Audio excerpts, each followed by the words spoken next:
Berlanjut atau berubah? Lanjut. Pindah ibu kota atau tetap? Pindah. Partai massa atau partai kader? Partai kader. Profesional tertutup atau terbuka? Terbuka. Anies atau Ganjar? No comment.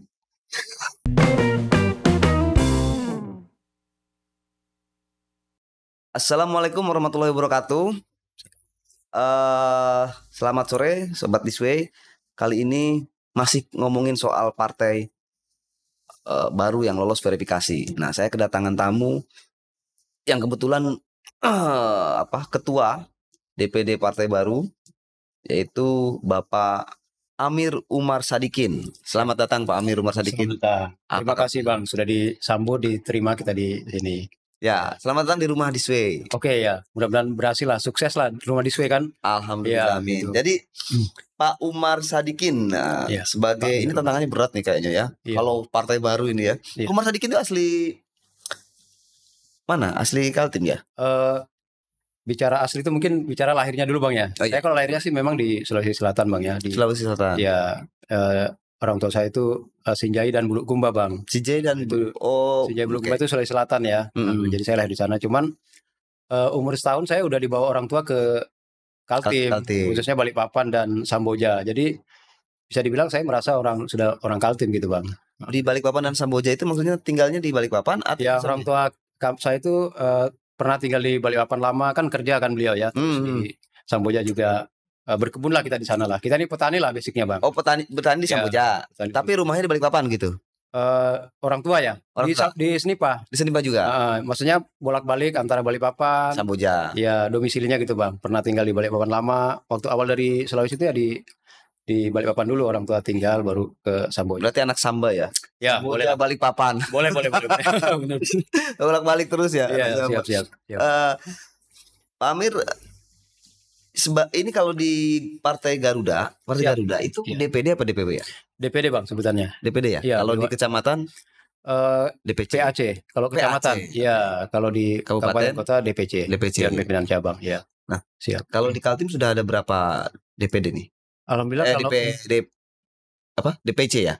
Alhamdulillah Bang, kalau untuk kita di Partai Garuda tingkat pengurusan kabupaten kota sudah 100%. Sudah 100%? Ya, verifikasi kemarin 100%. Artinya 10 kabupaten kota sudah lengkap? Lengkap ya, lengkap. Semuanya lengkap. Kemudian di kecamatannya juga demikian, sudah lengkap.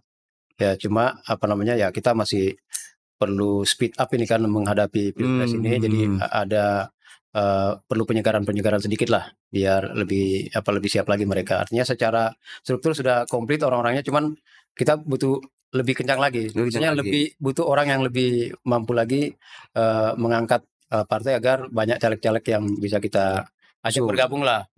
Ada targetnya enggak? Sudah jelas, target, baru udah ditarget. Jelas, kita namanya apapun itu harus ada target. Untuk maju kita harus ada target. Termasuk kita partai baru memang, tapi kan dengan semangat baru, tokoh baru ya kan, semangat baru, ada idealisme baru, ada harapan baru yang ingin kita tampilkan menuju pada perubahan yang lebih baik tentunya kan. Ya, betul. Pasti kita ada target Bang. Target kita tiap dapil satu caleg yang lolos. Tiap dapil satu caleg. Ya, itu aja. Berarti ada 10 lah Bang. Ya. Ada 10 lah ya targetnya. Kalau mengaca pada 2019 kemarin kayaknya kan 6 dapil aja ya tingkat satunya ya. 6 dapil. Iya, berarti ada tingkat satunya Tingkat satunya 6 lah. 6 insyaallah ya. Ya, seperti itu Bang. Nah, gini. Ini kan partai baru ya.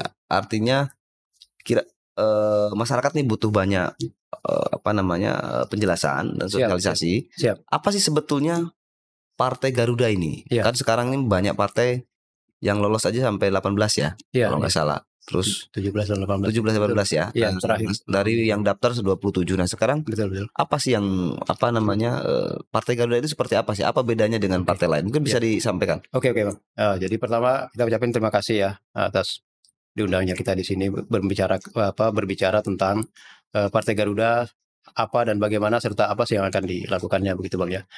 Pertama kita sih memang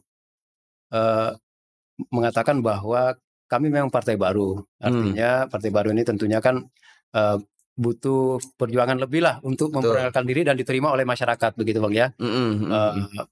Publikasi, kemudian semua sarana-sarana yang bisa dilihat, didengar dan dirasakan oleh masyarakat tentunya itu tugas kami lah selaku pengurus untuk bisa diterima oleh masyarakat. Tentunya dalam hal itu juga ada tantangan pastinya Bang ya. Tantangannya adalah baru nih apa nih yang mau diperbuat, kan pasti begitu Bang ya. Ya sebenarnya begini Pak, pada prinsipnya Bang, semua tokoh-tokoh atau pejabat-pejabat itu, tokoh politik pasti punya niat yang baik lah pasti ya. Punya orang-orang cerdas, orang pintar, ya punya gagasan-gagasan baru seperti itu ya. Terus apa yang kita tawarkan begitu kan, yang demboran itu, yang pasti begini Bang, untuk masuk ke panggung politik, pasti kita punya apa namanya, punya tawaran atau punya solusi, atau paling tidak kami ingin menawarkan sesuatu yang baru deh untuk masyarakat ya kan. Ya sebenarnya simpelnya sih begini aja, bahwa tentu sudah tidak bisa kita pungkiri bahwa pasti masih banyak hal-hal yang di daerah kita, kalau kita bicara skup Kaltim, banyak hal-hal yang masih bisa kita, bukan kita kritisi sih, tapi hal-hal yang bisa kita bantulah perkembangan atau pembangunan, peningkatan atau kemajuan lah Kalimantan Timur ini. Apalagi yang pertama kan kita kan berbahagia sekali, bersyukur sekali bahwa Kalimantan Timur dipilih oleh Presiden Republik Indonesia sebagai daerah IKN, Ibu Kota Negara. Itu suatu berkah yang luar biasa gitu kan. Nah, tetapi yang ingin kita sampaikan itu bahwa sampai saat ini kami melihat bahwa peran masyarakat Kalimantan Timur itu belum diberikan yang luas secara terbuka di sana Bang. Itu kami melihatnya belum seperti itu.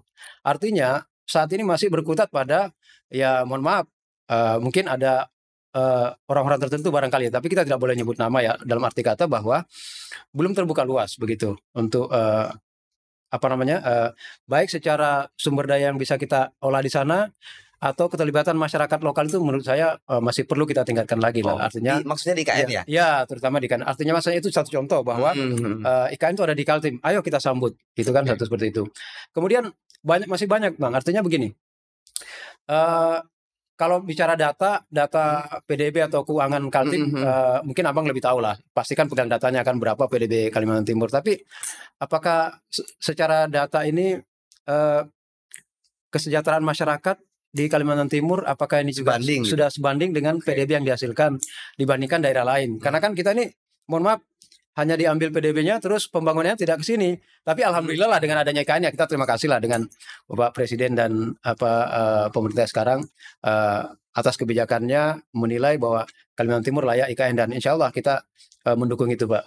Mudah-mudahan terus berkelanjutan lah IKN itu. Berarti kan memang sebagai warga lokal gitu ya, mengkritisi pada umumnya bahwa ada ketimpangan lah, sedikit ketimpangan dulu antara hubungan pusat dan daerah. Satunya itu IKN ya.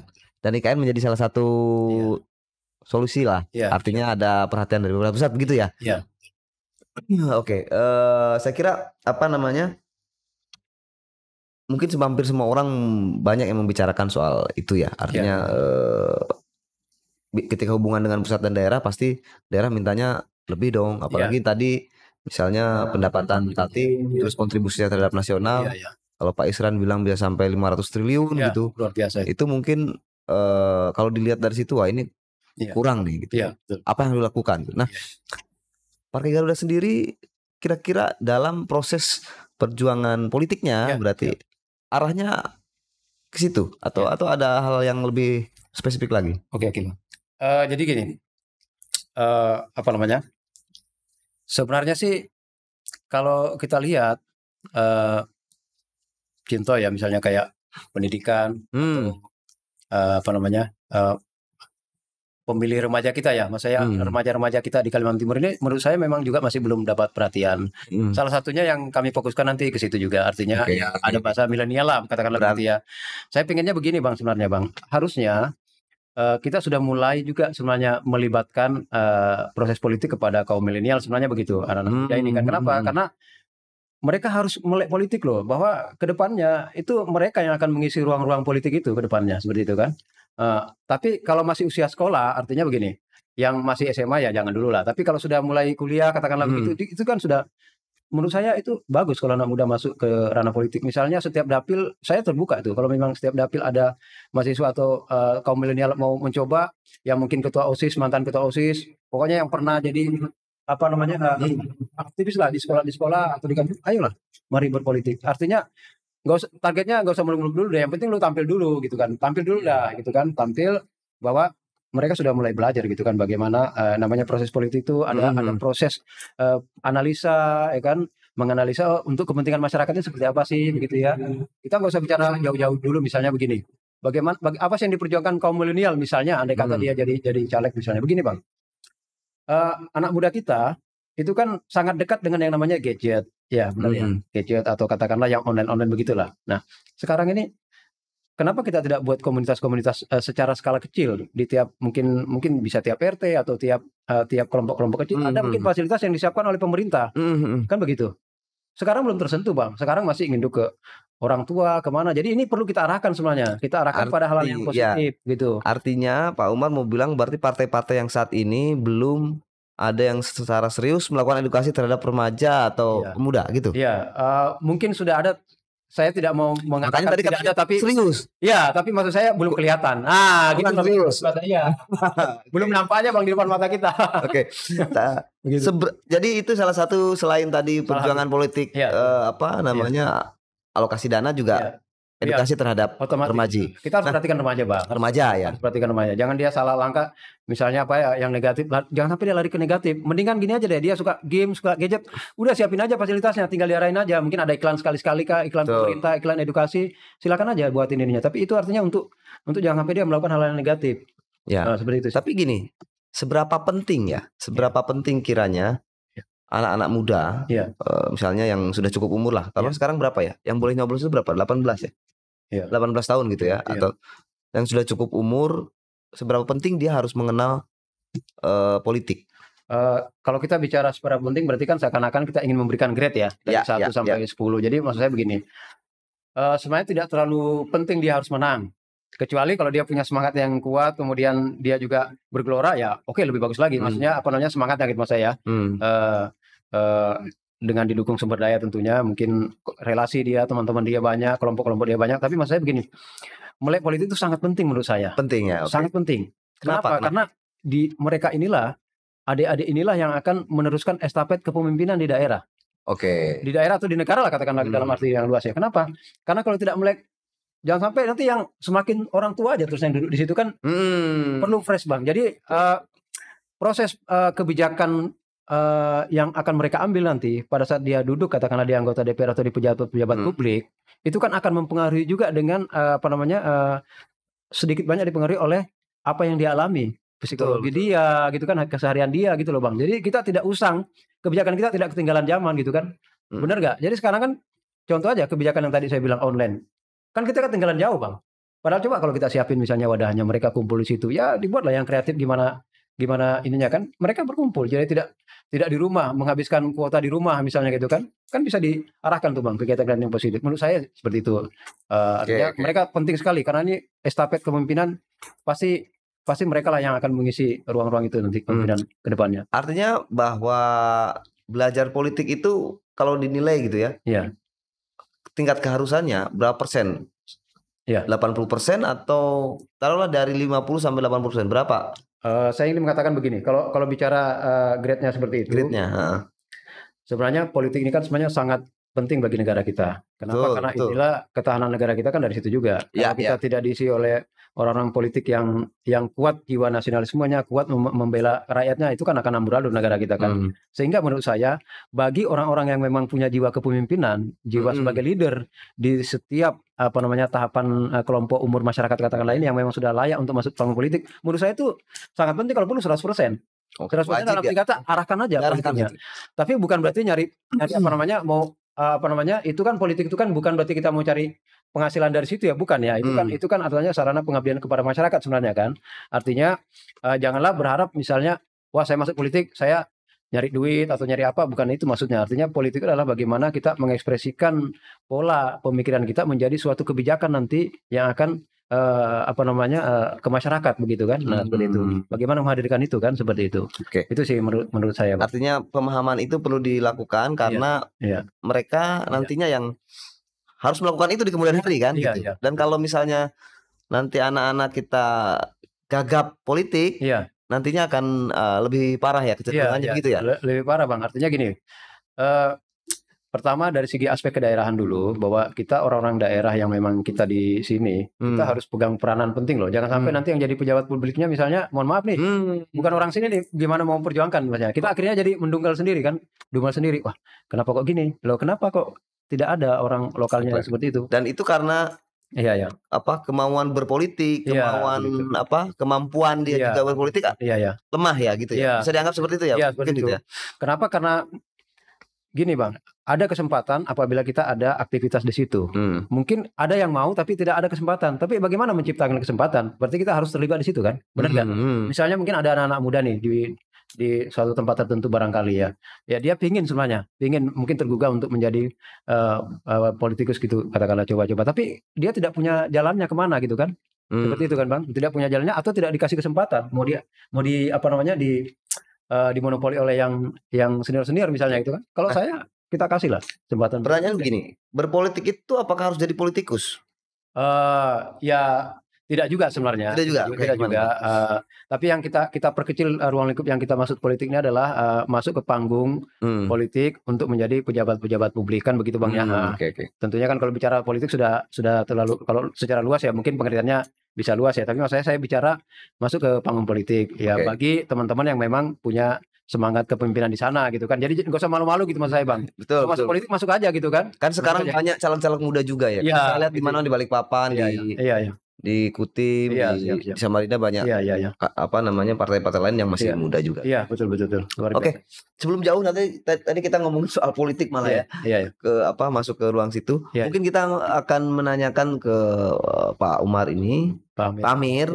Soalnya namanya Amir Umar Sadikin. Umar nama bapak. Umar nama bapak. Nah, Sadikin ini sebetulnya nama ini Sadikin ini. Sebenarnya sih itu nama kakek saya, Bang. Kakek saya. Sebenarnya kan kita orang Bugis, namanya Sidiking sebenarnya. Cuman saya waktu buat paspor namanya udah tertulis Sadikin. Ya udah saya pakailah itu beliau. Sebenarnya namanya Sidiking atau Raja Pesisir kalau bahasa Inggris.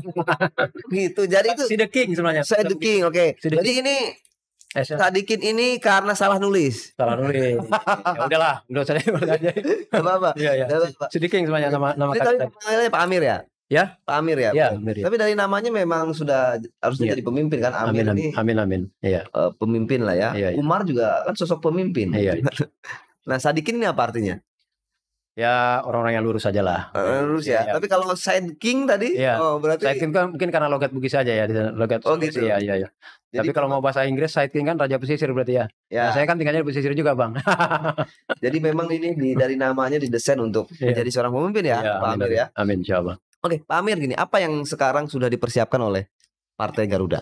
Ya, ini 2004 ini Februari ya? Iya. Februari itu kan setahun lagi nih. Betul Bang. Nah, apa yang sudah disiapkan? Ya intinya kan kita namanya partai, pertama dari segi partai baru PR-nya mungkin lebih banyak ya.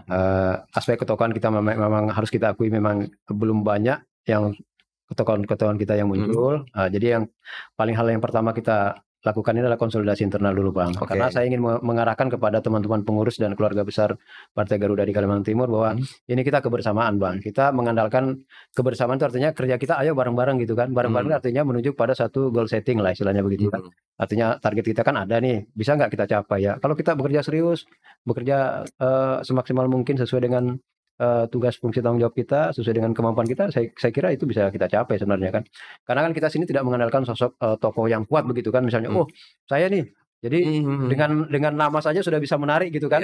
Nah itu kita tidak saat ini belum lah, tapi ya mudah-mudahan dengan semangat kita itu insya Allah bisa dilakukan seperti itu Bang. Nah menarik betul tadi yang sampaikan Pak Amir bahwa kan beberapa orang meyakini, terus juga akademisi juga sering membicarakan bahwa dalam sekarang itu di Indonesia ketokohan itu penting dalam meningkatkan elektabilitas toh. Iya, betul. Mendorong elektabilitas. Nah, apa tadi yang disampaikan Pak Amir justru nggak ada tokoh. Iya. Lebih ke teamwork. Nah, maksudnya ada nggak misalnya yang coba didorong tokoh mana yang tentunya maksud saya begini Bang, arahnya sebenarnya ke sana juga. Artinya begini, teamwork itulah kita bentuk supaya nanti memunculkan tokoh-tokoh baru kan begitu maksudnya. Sudah ada tapi tentunya kan ada sosok-sosok yang akan kita munculkan kan. Nah, ini di sini. Jadi Jatim ini memunculkan tokoh baru atau misalnya menggait tokoh-tokoh yang sudah ada sih sudah, cuman kan proses PDKT lah, insya Allah Bang. Tapi itu jangan-jangan dari partai lain diambil atau masih baru? Ya, prinsipnya kita tidak menggoda partai lain, kita menggoda manusianya aja. Kan gitu ya. Kalau mau ya terserah. Ya, mau terserah ya kan, enggak yang gitu, pilihan gitu. Oke. Orang gini, kan ketika ngomongin masuk partai baru, siap. Ketika orang masuk partai baru ini kan bayangannya wah susah nih. Iya. Mending aku masuk partai apa yang besar yang sudah Golkar, PDI atau apa gitu yang memang sudah infrastrukturnya udah bagus, sudah lengkap gitu. Cuman kan masalahnya kalau di partai-partai besar antrinya yang panjang kan. Antrinya panjang. Nah, apa nih untuk meyakinkan gitu ya para caleg atau misalnya kader yang mau direkrut itu seperti apa? Ya, artinya begini Bang, untuk kita partai baru ini, pertama kan kita siapkan wadah lah. Wadah kita ini artinya terbuka untuk teman-teman berkreasi di situ. Ya, berkreasi artinya menyalurkan hasrat politiknya begitu ya. Silakan bergabung di kita. Tentunya ada ide-ide itu kan ada ide secara apa namanya mikro, artinya perkecil lah secara organisasi maunya gimana sih untuk membesarkan itu kan, karena kan memang dalam politik kan juga tentunya ada juga sumber dayanya ya, artinya kesiapan pribadinya beliau lah ya kan, seperti itu kan ya, pasti teman-teman yang kita aja juga pasti bisa mengukur juga kan seperti apa ininya. Tapi kita pada prinsipnya ini adalah ayolah dengan adanya target ini kita bisa apa namanya dorong bareng nih supaya bisa sampai cita-citanya seperti itu. Oke. Ya, seperti itu sih. Oke, jadi memang lebih ke ngajak kebersamaan itu ya, didorong ya. Iya, kebersamaan itu. Nah, apa selanjutnya ya, misalnya gini, kita kan apa sih yang menjadi pembeda nih? Ketika masyarakat itu kan kadang butuh ini ya, butuh apa namanya, sesuatu yang nyantol nih. Oh iya, tawaran kan? Pembedanya ini apa gitu? Aku ikut partai baru ini. Wah, kalau aku ikut partai baru ini bagusnya ini A. Kalau ikut partai lama ini begini gitu. Apa sih yang cantolan yang mau ditawarkan konkretnya apa? Oh gitu ya. Untuk di Kaltim gitu, strategi Pak Amir sendiri. Ya sebenarnya sih Bang, gini ya. Kalau bicara politik itu kan ada misalnya targetnya mau jadi apa kan itu otomatis kan seperti itu sebenarnya kita berpolitik itu kan. Ada yang mau jadi di kabupaten kota misalnya jadi bupati, jadi wali kota, itu kan memang target politik kan seperti itu gitu kan. Artinya bagi teman-teman yang mau bergabung di apa namanya di partai kita di Garuda ya kita buka ruang untuk itu. Silakan mungkin mau mencapai apa keinginan politiknya itu ya akan didukung. Iya, akan kita dukung lah. Jadi kalau saya secara pribadi bukan melihat apa namanya aspek yang lainnya, tapi aspek ide dan kinerja dia kan bisa kita ukur nantinya Bang. Kalau sekarang kita belum masuk, mau kita ukur kan nggak bisa. Paling kan kita lihat dulu dari sisi histori dia kan, histori dia ke belakang nih apa sih yang sudah pernah dikerjakan sama dia. Contoh nih kayak saya misalnya, saya kan belum secara pejabat publik mungkin kan belum teruji lah, katakanlah masyarakat belum bisa menilai ya. Pernah jadi anggota dewan belum pernah menjadi wali kota, gubernur belum pernah gitu seperti itu ya. Tapi kan bisa dinilai, bisa diuji juga saya. Seperti itu. Dari keseharian kan. Keseharian mungkin saya pernah berusaha, kan bisa dilihat bagaimana karakter berusaha kita, kan bisa diuji dari situ, Bang. Seperti itu. Jadi artinya kan tentunya kan ada hal-hal juga yang apa namanya yang spesifik ingin kita perjuangkan. Ada juga saya berpikirnya begini Bang, bahwa sebenarnya saya punya pemikiran begini, memungkinkan tidak ini kita buat suatu usulan bahwa pemilih ke depan ini itu kenal dengan siapa yang dipilih, maksud saya tahu, kemudian yang calon yang dipilih itu juga tahu siapa yang memilih dia dan secara data itu terkoneksi gitu. Jadi sehingga contoh nih saya anggota dewan, saya tahu nih yang milih nih siapa nih nama-namanya. Jadi langsung kelihatan itu nama-namanya semua. Sehingga pada saat saya terpilih, kemudian ada yang saya janjikan, terus saya tidak realisasi. Orang-orang ini berhak menuntut saya. Begitu, Pak Amir pingin melihat siapa yang milih atau siapa yang dipilih? Dua-duanya Bang. Jadi artinya ada take and give lah. Artinya begini, masyarakat memilih si saya katakanlah ya. Jadi kan tahu gitu ya. Jadi kan tahu yang milih saya si si 1, 2, 3, 4 orang-orangnya, by name, by address itu enggak apa-apa. Siap. Ada ide gitu kaitannya Pak Amir ini mau menawarkan bahwa setiap pemilih dan yang dipilih itu saling mengetahui. Betul. Itu kenapa? Ya, jadi gini Bang. Sering kita temukan di masyarakat mengatakan demikian bahwa saya dulu milih si ini, tapi pada saat dia sudah duduk, kok dia lupa sama saya. Dan itu ada di komunitas-komunitas tertentu misalnya ya. Misalnya, oh kenapa kok jalan ini tidak di semen, katakanlah begitu. Kita bicara agak teknis jadinya ya. Oh karena dia nggak milih kamu dulu misalnya gitu kan. Kamu nggak dipilih gitu kan istilahnya gitu kan. Jadi akhirnya seakan-akan ada diskriminasi terhadap masyarakat kan begitu ya. Nah, padahal kan itu masyarakat juga, rakyat juga. Nah oleh karena itu saya mengusulkan begini. Setiap caleg itu kenal siapa yang memilih dia, tahu dia by name by address-nya, kemudian begitu juga calon ini tahu siapa yang dipilih. Kan kita sudah punya teknologi sekarang kan yang canggih ya. Jadi nggak perlu lagi dicoblos begini. Saya pikir sudah bisa pakai gadget nih, dari rumah aja kita pemilihan plek. Udah. Jadi sudah tahu nih. Jadi misalnya saya nih yang milih saya siapa? Katakanlah 1.000 orang. Siapa-siapa namanya nih? Dia di mana dia tinggal?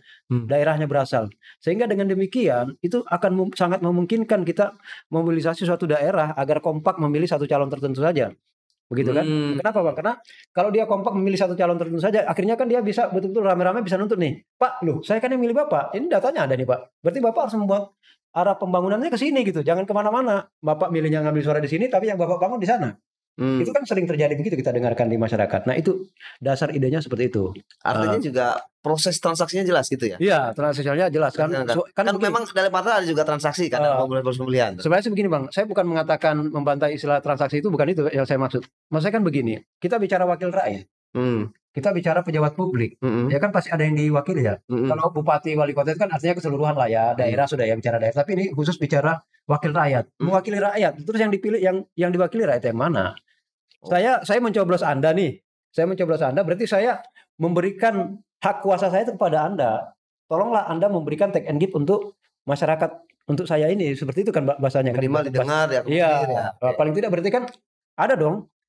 Bisa diakomodir dong suara-suara ini seperti itu maksud saya. Jadi mungkin pembangunannya, mungkin ada usulan-usulan lain terkait mungkin pembangunan apa di situ yang ingin dibangun. Tapi ini kan bisa dijadi indikasinya jahat juga ya. Misalnya begini, si A ini ngomongnya aja nih mau milih aku, ternyata nggak ada daftarnya ini. Awas ya. Gitu misalnya. Itu kan bisa jadi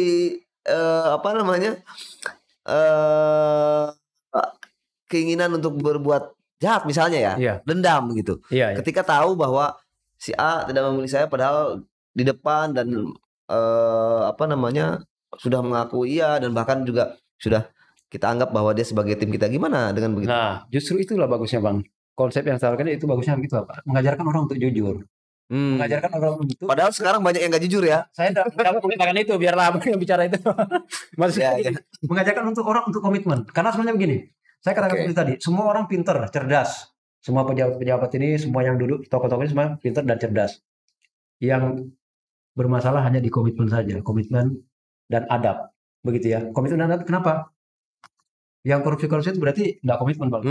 Dan nggak beradab gitu ya. Iya, beradab. Itu kan mengkhianati kan, pengkhianat nyata. Berarti kalau nggak komitmen, nggak beradab, berarti biadab.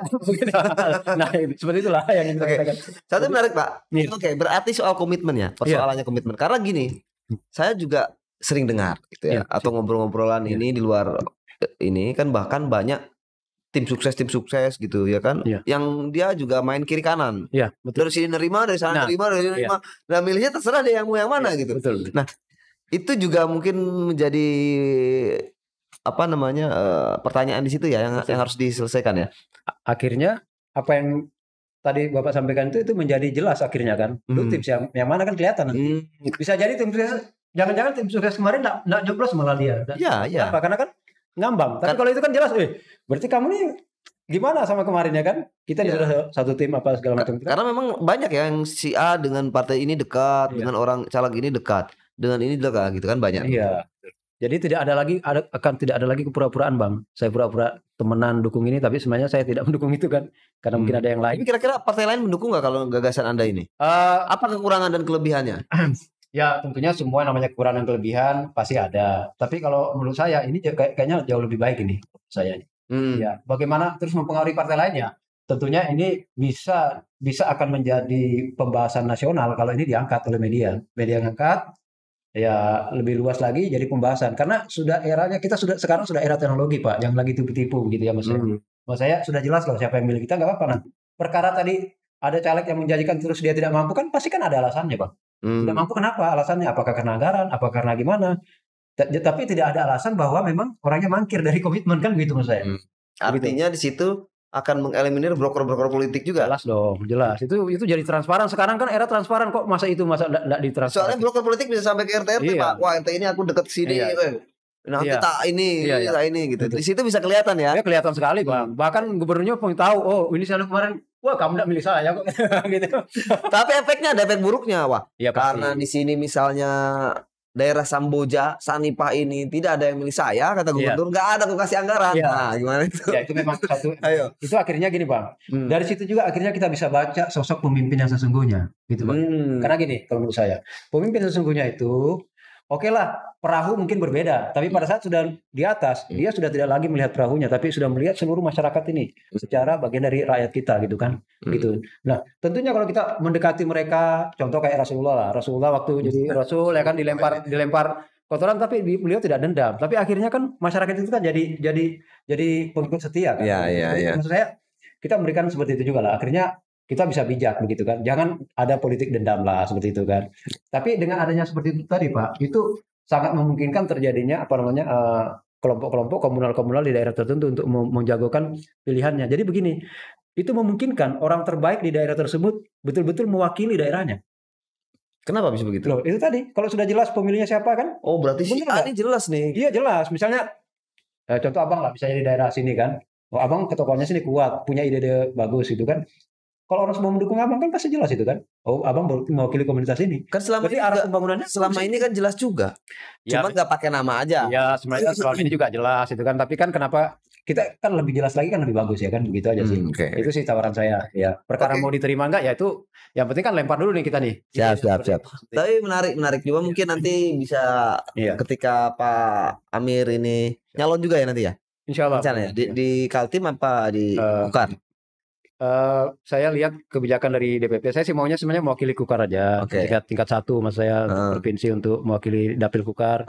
Tapi kalau misalnya DPP meminta untuk di DPR RI saya juga siap, tidak ada masalah. Jadi DPR RI bisa di DPR RI sama di enggak salah satunya kan pasti kan. Maksud saya kalau saya maunya yang tingkat 2. Artinya Dapil Kukar untuk di DPR provinsi seperti itu ya. Ya kan. Tapi kan kita lihat dulu kebijakan ketua DPD DPD ya mungkin nanti DPP ya minta ya mau ke RI dong. Tidak masalah kita siap aja. Itu siap kan, ikut partai ya kan. Nah mungkin nanti bisa di salah satu disuarakan kaitannya dengan ini ya. Insya Allah. Siap.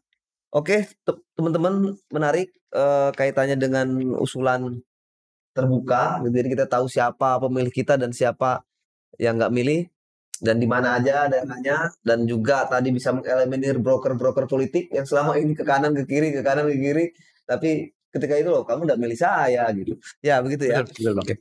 Kita lanjut ke berikutnya gini Pak, tadi kan udah serius banget nih ya. Siap karena saya lihat ini Bapak latar belakangnya juga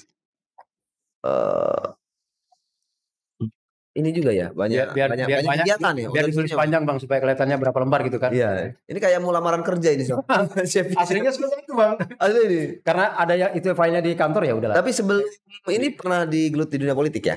Maksudnya di partai? Saya waktu mahasiswa memang saya sudah pernah di politik sebenarnya. Saya pernah jadi caleg juga waktu di Banjarmasin, saya kuliahnya di Banjarmasin. Sudah jadi caleg di sana ya? Udah, tapi kan ya kita caleg aja karena kita kan. Memang saya sudah ada kecenderungan politik lah memang waktu itu. Jadi memang udah pernah belajar politiknya sejak dari mahasiswa dan sudah mulai belajar nyalek. Iya. Oke. Kita ini ada permainan nih. Oke. Jawab pertanyaan. Siap. Ini pertanyaannya pilihan. Oke. Tapi jangan lebih 1 detik. Langsung tak gitu. Iya. Jangan lebih cepat ya. Senapas. Enggak usah dipikir ya. Oke. Jawab cepat. Kalau di radio itu ada, saya suka nonton radio RRI. Halo RRI. Iya. Ini apa? Jawab cepetan. Saya juga punya ini. Oh. Jawab cepetan. Saya Devi Alamsah di Kaltim pembaca. Pendengar radio. Kayak Jokowi kan begitu. Biar ketawa, Ri. Terus. Jokowi kan begitu waktu itu. Oke, Pak. Ini jawabnya Pilihan ya, pilihan. Pilihan ya. Ini ada 5 pertanyaan. Memang itu selalu penuh dengan ujian ya kan. Bahkan di sini pun kita diuji lagi nih. Hidup kan ujian, Pak. Iya. Satu pertanyaan pertama adalah berlanjut atau berubah? Berlanjut. Pindah ibu kota atau tetap? Pindah. Partai massa atau partai kader? Partai kader. Profesional tertutup atau terbuka? Terbuka. Anies atau Ganjar? No comment. Ini kan gak ada ceritanya. Gak bisa dong. Politik. Oh iya. Maksud saya tetap nanti ada penjelasan. Kan gitu. Penjelasannya gak mesti harus aspirasi politik toh. Oh gitu ya. Kalau menurut sampean ini bukan dari Anies atau Ganjar loh. Sampean milih mana? Saya itu orangnya suka. Kalau bukan keputusan partai juga gak apa-apa. Tapi saya boleh berargumen dulu ya. Argumennya belakangan. Sebut nama dulu. Repot dulu ya. Ya, sebut nama dulu. Anies atau Ganjar. Terserah kan tadi gak usah mikir. Bukan pilihan saya tadi. Ya udah Anies aja deh. Anies aja deh. Oke. Nah baru kita jelaskan satu-satu. Iya. Oke. Iya kan gak mesti tadi. Kan Bapak gak bisa disalahkan dong. Aku Anies Ganjar. Itu pertanyaan cuma 2 gitu. Cuma itu saya belum memutuskan itu. Tapi iya. Digini tadi kan saya mau berargumen padahal. Ini tadi berlanjut PS berubah. Iya. Itu jawabnya berlanjut ya. Berlanjut itu maksudnya hal yang baik kita lanjutkan aja. Berarti kalau yang buruk ya kita rubah lah ke hal yang lebih baik. Begitu aja sih. Tapi kecenderungan politik sekarang kan ada pro yang perubahan dan pro keberlanjutan. Kaitannya kepada daerah kita. Daerah kita Kalimantan Timur kan ada IKN. Jangan sampai berubah dong. Tetap aja dilanjutkan. Berlanjut ya? Iya. Saya sebagai penduduk Kaltim saya sangat senang dengan adanya IKN itu. Gitu. Artinya memang harus berlanjut. Memang ada plus minusnya tapi lebih banyak plusnya IKN itu. Berarti Partai Garuda nanti ke depan harus berlanjut ya? Kalau secara partai, saya kan tingkat DPD Kalimantan Timur. Saya tidak mau juga mungkin DPP punya pemikiran lain. Artinya kalau saya secara skup saya tetap mendukung. Kalau DPP Anda nggak setuju, dia pinginnya berubah, Anda akan kita ngikut dong. Kita ngikut tapi tetap punya idealisme kan, bahwa alasan kita begini. Kita masih ada saran lain. Soalnya gini. Oke, lanjut ya. Ini yang tadi pindah ibu kota PS tetap di Jakarta. Oh, tadi sudah jelas. Pindah ibu kota. Karena di Kaltim nggak mungkin lah ya. Ketiga, partai massa atau partai kader? Iya. Saya ingin tadi jawabnya apa? Partai kader ya? Kader, saya inginnya kader semuanya. Nah, sekarang gimana posisinya? Iya, artinya itu kan baru mau kita bangun ya. Karena kita kan partai baru, saya ingin semuanya partai itu perlu ada kesinambungan kaderisasi semuanya. Kesinambungan kaderisasi begini. Kenapa perlu kesinambungan kaderisasi? Supaya rule partai, visi misi partai itu bisa sampai diperjuangkan secara terus menerus. Jadi ada namanya perusahaan itu namanya going concern, artinya keberlangsungan. Jadi sifatnya abadi lah begitu kan. Jangan 5 tahun. Kalau perlu kita bentuk kader, tapi itu memang ya perlu proses, tantangannya kan tidak mudah. Tapi itu yang lebih bagus kalau menurut saya. Ya. Apa langkah mau melakukan itu? Langkahnya seperti apa? Ya, kalau misalnya partai-partai lain kan ada yang punya partai kader nih. Ya, contohnya dulu kan setelah katakanlah PKS nih, dia punya kader di mahasiswa dan dia lebih banyak kader-kadernya lah yang disorong gitu. Betul. Nah kalau ini apa yang dilakukan? Ya kalau yang direncanakan mungkin ya harusnya sih memang kita juga membentuk pola-pola pengkaderan itu, artinya rekrutasi dari kelompok dini. Tadi saya sejak awal sudah sampaikan ada kalangan milenial yang kita ikut terlibat di sini, ya kita melakukan bukan doktrin, artinya sepemahaman agar sejalan bahwa kita perlu melek politik, perlu berjuang terus-menerus, jangan berhenti untuk melakukan perubahan-perubahan ke arah yang lebih baik seperti itu. Terus lanjutnya pertanyaan keempat, proporsional tertutup atau terbuka? Jawabannya apa tadi? Saya lebih suka terbuka tadi. Contoh usulan saya tadi kan itu juga bagian dari terbuka, transparansi tadi kan. Harus tahu ya. Iya, kita tahu. Ngapain ditutup nanti juga di akhirat dibuka semua, ya kan itu ya. Oke. Termasuk juga ya tadi itu kalau tertutup kan yang milihnya cuma milih partai kan. Iya. Kalau sekarang calegnya juga dilihatan dan caleg ngelihat kita juga gitu. Iya, betul. Terbuka sekalian aja, enggak usah ditutupin lagi gitu. Enggak usah ditutupi ya. Iya, itu menurut saya lebih baik. Terus Anies PS Ganjar. Nah, baru jelas ini. Kenapa tadi milihnya mana? Anies ya? Karena tadi dihadapkan pada 2 pilihan yang sebenarnya saya belum mau menjawab itu, tapi karena tadi katanya harus ada pilihan. Lo ada pilihan ya. Tapi saya sebenarnya punya alasan begini. Semua punya plus minus ya. Semua punya plus minus. Karena mereka kan semua orang hebat lah ya. Kita harus akuin semua orang hebat. Ya kenapa kok harus milih Anies dibanding Ganjar? Bukan berarti saya benci Pak Ganjar, bukan saya juga misalnya cinta sama Pak Anies, tidak, karena hanya ada pilihan tadi kan. Di antara 2 ini menurut saya kinerja mereka masih lebih bagus Pak Anies dibandingkan Pak Ganjar. Kinerja track record dari segi pertama, dari segi saya bukan mempromosikan beliau ya. Saya bukan mengkampanyekan beliau juga, bukan ini. Karena partai kami kan disampaikan oleh kampanye itu. Iya, tapi gimana ya? Karena partai kami kan belum ada memutuskan Belum ada. Ya, jadi kenapa seperti itu ya? Karena dari segi akademis dan segala macam Pak Anies kan istilahnya menurut saya loh ya, itu beliau lebih terbukti gitu kan. Secara ini kan ada poros-poros tuh di beberapa partai itu. Iya. Ada KIB, terus ada koalisi perubahannya yang usung Pak Anies, terus juga ada yang lain-lain yang belum menentukan sikap kayak partai besar gitu ya, kayak PDI ya. Nah, kira-kira nanti kecenderungannya Partai Garuda ini kemana? Garuda terutama saya mewakili Kaltim aja dulu Pak ya. Karena belum ada rilis untuk itu kita dari DPP untuk itu.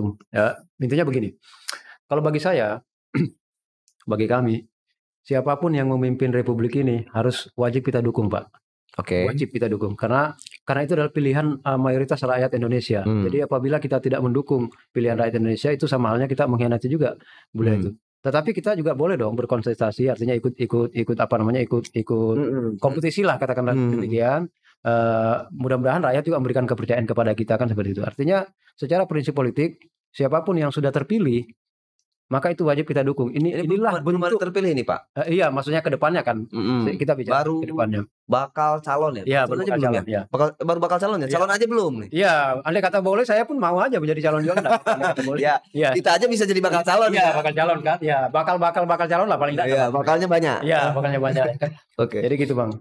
Seperti jadi untuk arah kesananya belum, yang pasti itu aja tadi rule-nya bahwa siapapun kelak yang memimpin kita pasti dukung. Artinya ya dua-duanya kita berikan ruang lah, silakan gitu kan. Cuman karena namanya politik itu harus ada yang dicoblos salah satunya nanti kan. Ini atau ini kan begitu ya.